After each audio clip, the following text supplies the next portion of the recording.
Hoy vamos a meternos de lleno en cómo una sola tecnología, la imprenta, llegó a definir el destino de toda una ciudad durante más de un siglo.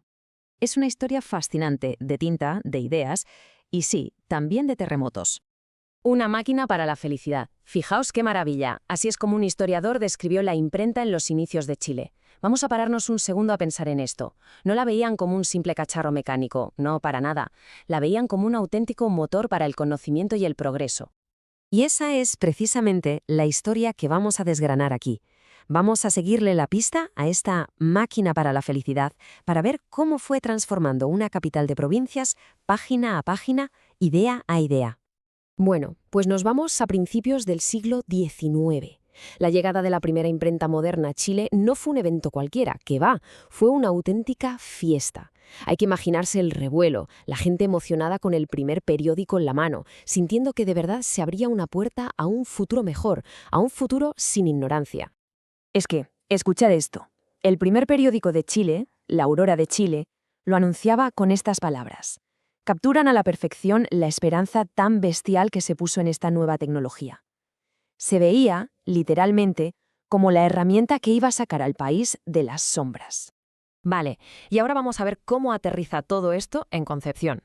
Porque, ojo, la imprenta no llegó allí de forma tranquila y académica, no, llegó como un arma de rebelión. El dato clave aquí es este. El primerísimo documento que se imprime en Concepción es una llamada a las armas.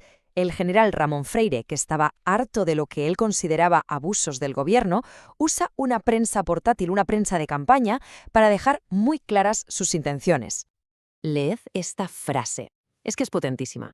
He jurado destronar ese gobierno ilegítimo. Desde el minuto uno, la imprenta en Concepción no era solo para imprimir libros o noticias. Era una herramienta política con un poder de disrupción inmediato. Brutal. Y a estas primeras impresiones, que a menudo se hacían de forma improvisada en prensas de campaña como la de Freire, se las conoce como incunables penquistas. Son, por así decirlo, los documentos fundacionales de la historia tipográfica de la ciudad, los primeros ecos de una revolución hecha de papel y tinta. Bueno, pasada esta fase inicial, esta etapa tan rebelde, la historia sigue su curso. La ciudad necesitaba algo más permanente, algo más estable.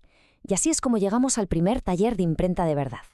En 1833 se funda la imprenta del Instituto. Y este es un momento clave, porque no era un taller comercial sin más. Estaba ligado al Instituto Literario de la ciudad. O sea que desde el principio se unió la impresión directamente con la educación. ¿Y cuál fue su primera gran obra? Pues el primer periódico de la ciudad, El Faro del Biobío. El nombre, claro, no es ninguna casualidad. Nació con esa vocación de ser una luz, una guía para los ciudadanos a través de la información y el debate.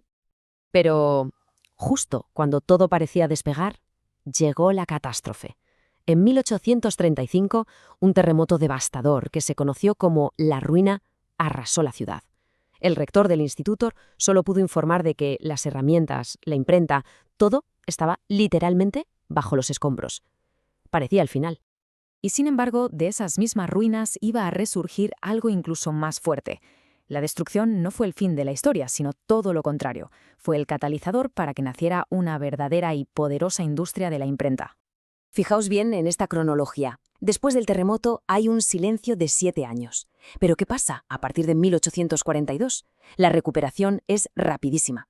En solo unas décadas no es que se reabra la imprenta, es que florecen talleres por todas partes. Y todo culmina con la era industrial a finales de siglo. La ciudad no solo se reconstruyó, se reinventó a sí misma a través de la tinta. Y el crecimiento fue exponencial. Mirad el salto en apenas 30 años. Pasamos de 20 tipógrafos a más de 100. ¿Esto qué nos dice? Algo muy importante, que la imprenta dejó de ser un oficio de unos pocos artesanos para convertirse en una industria en toda regla, que además estaba creando una nueva clase trabajadora muy cualificada. Y esta industria se fue haciendo cada vez más compleja, más sofisticada. Esta tabla de salarios, aunque es de un poco después, nos lo muestra muy bien. Hay una jerarquía clarísima de oficios. Un litógrafo de primera, por ejemplo, ganaba casi el doble que un prensista. Ser un hijo de Gutenberg, como se llamaban, era una profesión de prestigio. Y claro, a medida que la industria crecía, también lo hacía la organización de sus trabajadores. Estos hijos de Gutenberg formaron sindicatos y federaciones para luchar por mejores sueldos y mejores condiciones. Esto nos demuestra la madurez y la conciencia de clase que había alcanzado este nuevo sector. A ver, si tenemos una ciudad que de repente está produciendo periódicos y libros sin parar, la consecuencia es bastante lógica, ¿no? ¿Dónde se iba a guardar y sobre todo a compartir todo ese conocimiento que se estaba generando? La cadena de causa-efecto es clarísima. Llega una imprenta, y con ella llegan los periódicos y los libros.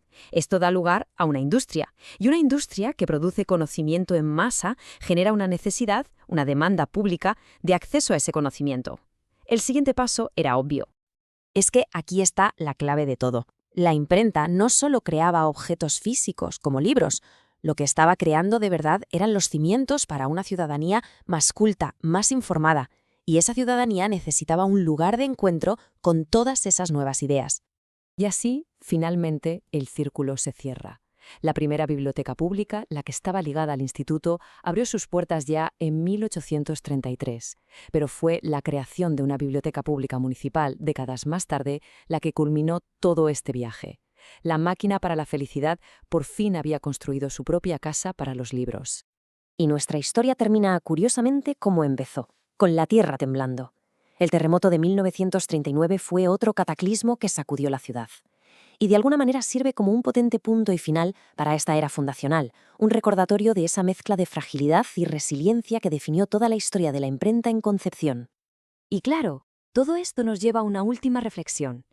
La imprenta fue la tecnología disruptiva que moldeó la sociedad, la política y la cultura de Concepción durante más de un siglo.